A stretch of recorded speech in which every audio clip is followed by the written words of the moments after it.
Não era só uma dor de parto. Eu sempre soube que havia alguma coisa errada comigo, mas ninguém nunca quis ouvir, nem eu mesma. Cresci dentro de uma casa onde tudo era silêncio. Silêncio nas conversas, silêncio nos corredores, silêncio quando eu chorava de madrugada. Minha mãe dizia que era coisa da minha cabeça, que eu era sensível demais, que meu avô era um homem bom, um homem que só queria me proteger. E eu acreditava. Ou melhor, eu tentava acreditar, porque era mais fácil assim. Mas o corpo da gente, ele não esquece. Mesmo quando a mente tenta apagar. Quando engravidei, pensei que finalmente teria um novo começo. Um pedaço meu. Uma vida que nasceria livre de tudo aquilo que eu vivi. A gestação correu bem.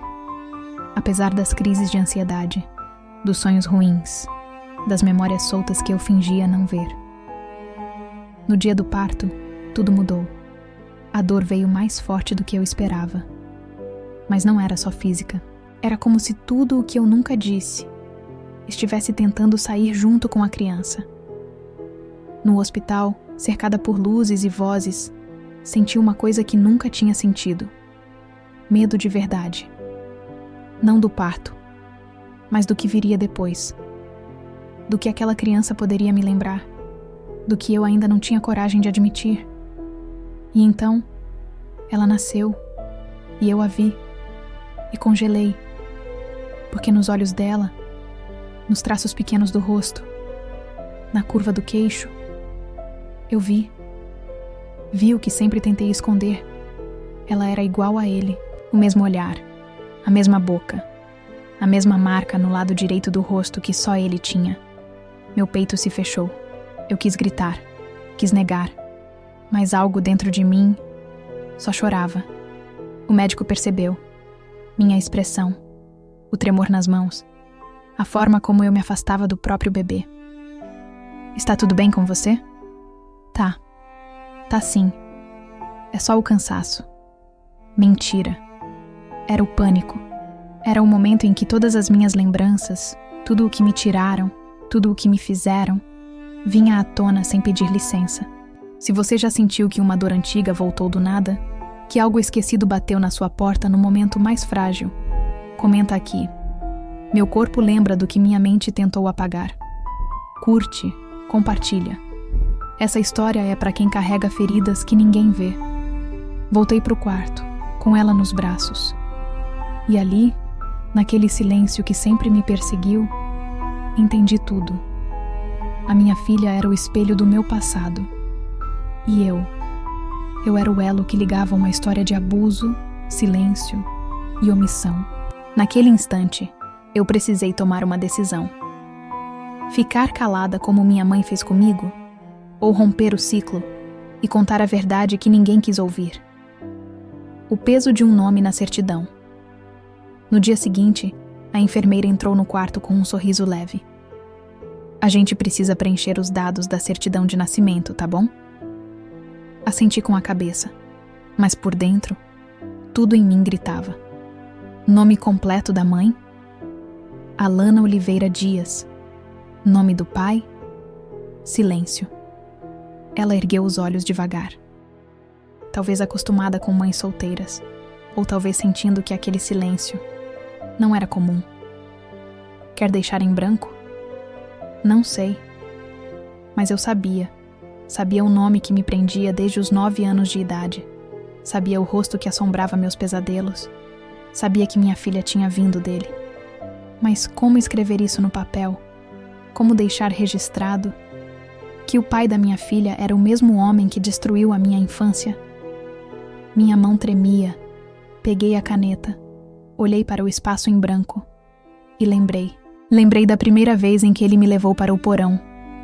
Dos jogos de segredo. Das ameaças sutis. Do não conta pra ninguém ou mamãe vai chorar. E agora, eu era mãe.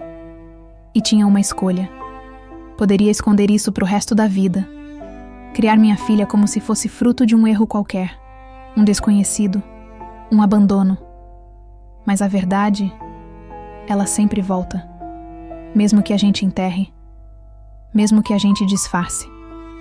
Pode deixar em branco, sim, eu disse. Tem certeza? Absoluta. A enfermeira anotou, ainda em silêncio. Ela não me julgava, mas também não me compreendia, porque só quem carrega um trauma no ventre sabe o que é olhar para um bebê e ver o passado inteiro dentro dele. Minhas irmãs vieram me visitar dias depois. Chegaram com flores, roupinhas e aquela alegria forçada. Aquela que tenta tapar buracos com sorrisos. Mas bastou um olhar mais atento para uma delas dizer: "Gente, ela parece com o vô, né?" Meu coração travou. Minha garganta secou. "Não fala isso, pelo amor de Deus", disse minha outra irmã rindo. "É sério? O nariz? O queixo? Olha isso. Tá maluca?" Mas eu sabia. Sabia que o que elas achavam coincidência era a confirmação que eu mais temia. Naquela noite, com minha filha no colo, olhei para ela e fiz uma promessa silenciosa. Você não vai viver o que eu vivi. Você não vai crescer num lar de silêncio. Você não vai carregar essa culpa. Ela é minha. E eu vou quebrar esse ciclo. Com dor, com medo, com tudo. Mas vou. E ali, com uma recém-nascida dormindo no meu peito, eu entendi que o parto de verdade ainda estava por vir. O da verdade, da denúncia, da libertação. Minha mãe já sabia. Demorei 3 semanas para juntar coragem. 3 semanas olhando para minha filha dormindo. 3 semanas ouvindo o silêncio de madrugada e revivendo cada toque que nunca pedi, até que liguei. "Mãe, posso passar aí hoje?" "Claro, filha, a gente tá com saudade da bebê." Do outro lado da linha, a voz dela era suave, quase doce, quase fingida. Fui no fim da tarde. Cheguei com minha filha enrolada numa manta branca. Ela dormia tranquila. Eu, por dentro, tremia. Sentamos na varanda. O vento balançava as folhas. O cheiro de café vinha da cozinha. E ali, naquele cenário que sempre escondeu a dor, eu decidi quebrar tudo. "Mãe, eu preciso te perguntar uma coisa. E quero que me diga a verdade. Só a verdade." Ela franziu a testa. Olhou para bebê, depois para mim. "O que foi?" "O vô. O pai do Sr. Geraldo. Ele me tocava quando eu era criança, né?" Silêncio. Ela abaixou os olhos. Demorou para responder. Mas eu já sabia. Já sentia. "Filha, por que tá falando isso agora?" "Porque a minha filha nasceu dele."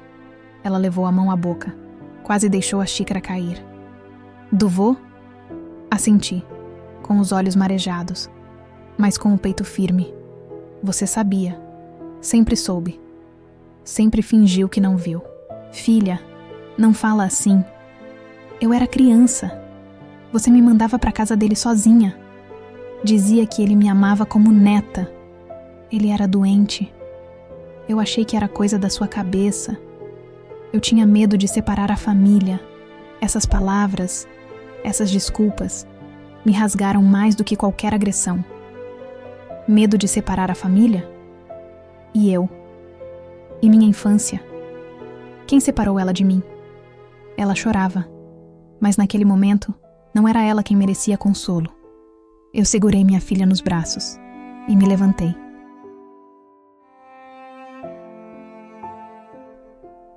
Você teve medo. Eu tive as cicatrizes. Agora sou eu quem tem medo de repetir a história com o silêncio. Ela tentou me abraçar, mas eu recuei. Eu não te odeio, mãe. Mas eu vou fazer o que você não teve coragem. Naquele instante, entendi que o ciclo não se quebra com o tempo. Se quebra com atitude. E que às vezes, a pior traição vem de quem a gente achava que nos protegia. A entrevista que mudou minha vida. Demorei semanas para tomar coragem. Toda noite eu ensaiava diante do espelho o que precisava dizer. Mas no fundo, eu ainda tinha medo. Medo de não ser levada a sério. medo de me chamarem de louca, medo de ver o nome da minha filha envolvido na minha dor. Até que um dia, alguém me ouviu de verdade. Era uma psicóloga da rede pública. Ela tinha lido meu relato no relatório da maternidade. Me ligou. Disse que queria conversar comigo, sem pressa, sem julgamento. Nos encontramos num posto de saúde. Ela me ouviu por mais de 1 hora, sem interromper, sem me corrigir, sem me olhar como se eu fosse uma aberração. Quando terminei, ela respirou fundo e disse: "Você precisa contar essa história. Você pode salvar outras meninas, outras mulheres." Foi como um estalo. Pela primeira vez, alguém não queria que eu escondesse. Queria que eu revelasse. No dia seguinte, recebi o contato de uma jornalista local. Ela fazia uma série de reportagens sobre abusos encobertos por famílias. Liguei. Falei pouco. Ela me ouviu muito. Eu não quero fama. Nem pena. Eu só quero que a verdade ande mais alto que o silêncio. Ela entendeu. Marcamos a gravação numa casa neutra, longe da cidade. A equipe era pequena. 2 câmeras, uma repórter e uma luz suave no canto da sala. Me maquiaram, me ofereceram água. Mas o que me tremia era a alma. Quando a gravação começou, eu respirei fundo e disse: "Meu nome é Alana." E essa é a primeira vez que eu conto isso em voz alta. Minhas mãos tremiam, mas minha voz veio firme. Contei tudo, do começo ao fim, sem florear, sem me proteger. Falei do meu avô, da minha mãe, do silêncio, da gestação, do rosto da minha filha, da culpa que não era minha, mas que me deram de presente. Enquanto eu falava, a jornalista chorava. A câmera nem piscava. Eu também não. Quando terminou, a sala ficou em silêncio. Um silêncio diferente. Não o da vergonha, mas o do respeito. 2 semanas depois, a matéria foi ao ar. Choveram mensagens. Mulheres dizendo "eu também". Mães dizendo "agora entendo minha filha". Filhas dizendo "você me deu coragem". Mas também vieram os ataques, os comentários cruéis, as dúvidas, as piadas, os julgamentos. Mas eu estava pronta, porque pela primeira vez eu tinha me escutado, e isso já era mais do que qualquer um jamais tinha feito por mim. Minha história não era mais um segredo, era uma bandeira, uma voz, um grito que ecoaria na alma de quem também foi silenciado, a justiça que nunca veio. Depois da matéria, vieram as promessas. Autoridades dizendo que iam investigar, entidades querendo meu depoimento, gente que nunca me deu bom dia. Agora me chamava de importante, mas eu já sabia como o mundo funcionava. Eu sabia que quando uma mulher fala, a primeira reação é duvidar, a segunda é calar, a terceira é esquecer. Mesmo assim, fui à delegacia, levei meu diário, entreguei os documentos, falei tudo. Mais uma vez, a delegada parecia atenta, mas a cada frase minha, ela soltava um como quem já ouviu aquilo antes, como quem não acreditava mais em nada. "O senhor Geraldo já faleceu, né?" "Sim, há 2 anos. Isso dificulta um pouco." "Dificulta?" perguntei. "Ou facilita para vocês não fazerem nada?" Ela engoliu seco. "Entenda, senhora. Não podemos abrir um inquérito criminal contra um falecido." "Mas e o que ele fez comigo? E a criança que nasceu disso?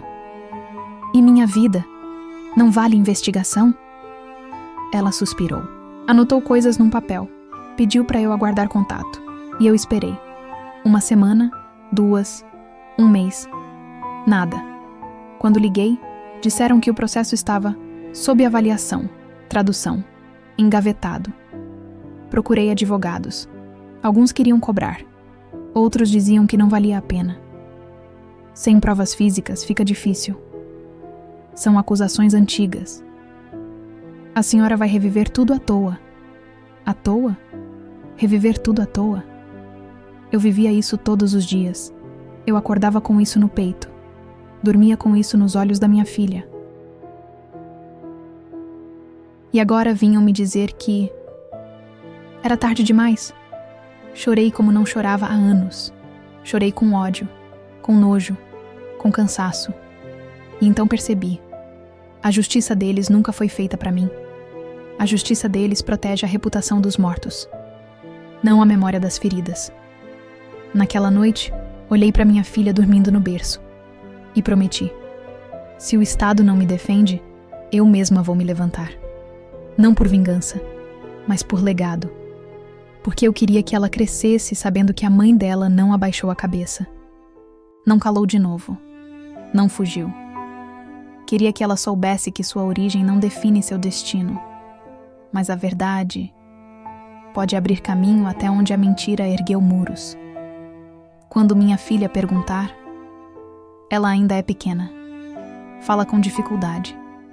Me chama de mamãe, com aquele jeitinho doce que só criança tem. Mas eu sei, um dia ela vai crescer, vai olhar pro espelho, vai se ver e vai me olhar com perguntas nos olhos. Quem é meu pai? Já ouvi essa frase dentro da minha cabeça dezenas de vezes, e em todas sinto meu estômago revirar.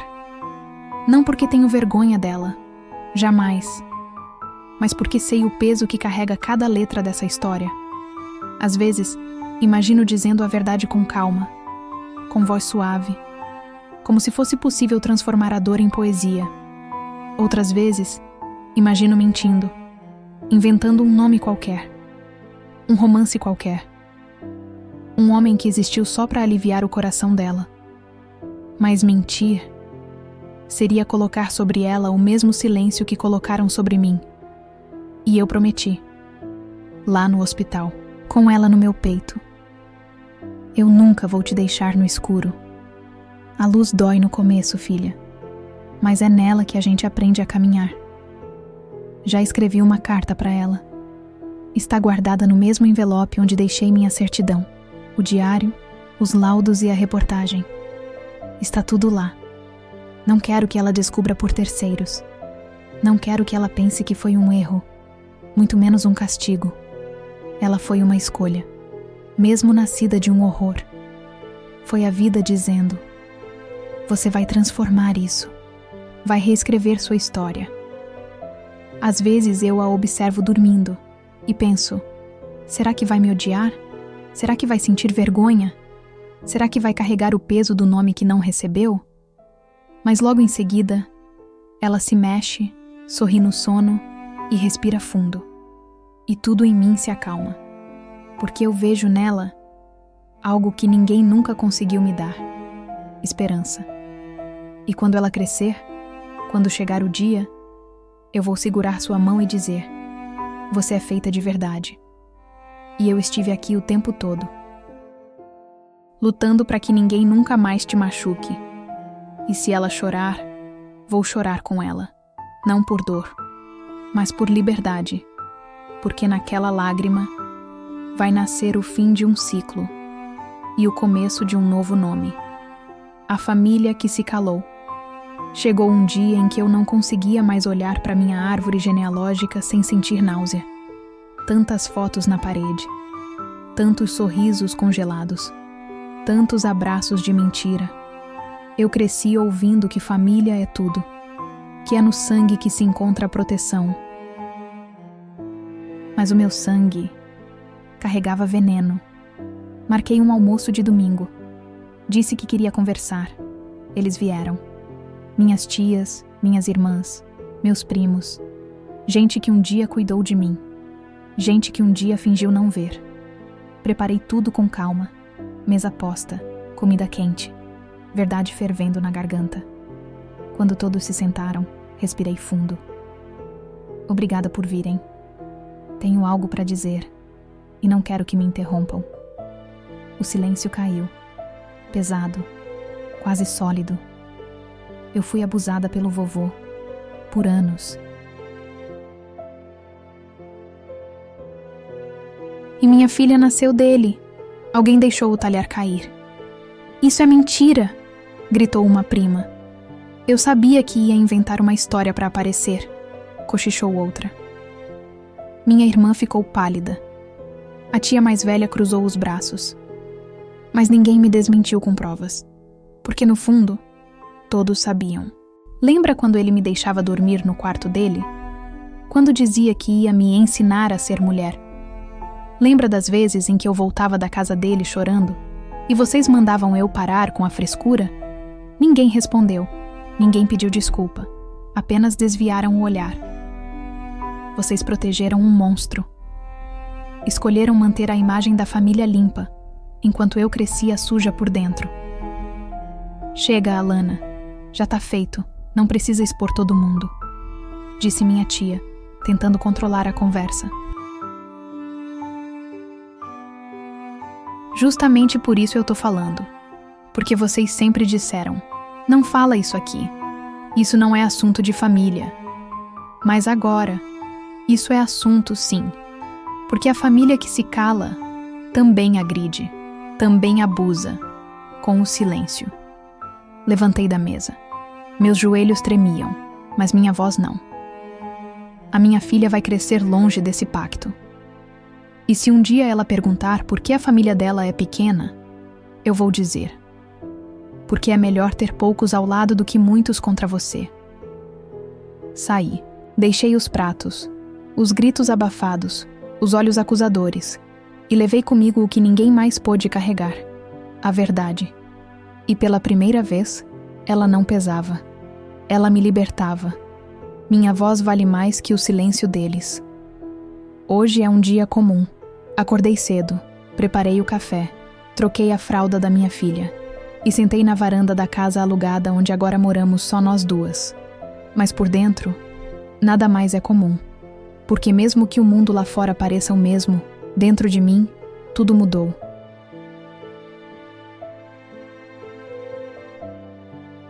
Eu não sou mais a menina que se calou no porão, nem a adolescente que fingia que estava tudo bem, nem a mulher que pariu um passado disfarçado de filha. Eu sou outra, e essa outra aprendeu a falar, mesmo tremendo, mesmo chorando, mesmo sozinha. Sabe, eu nunca tive plateia, nunca tive multidão me aplaudindo por ser forte, nunca fui chamada de heroína, mas também nunca deixei de ser vítima. E quando entendi isso, entendi meu valor. Minha voz vale mais que o silêncio deles. Mais que os sorrisos forçados em reuniões de família. Mais que a reputação de um homem morto. Mais que o vai dar trabalho que ouvi de tantos profissionais. Vale porque é minha. E porque ela sobreviveu a tudo o que tentaram apagar.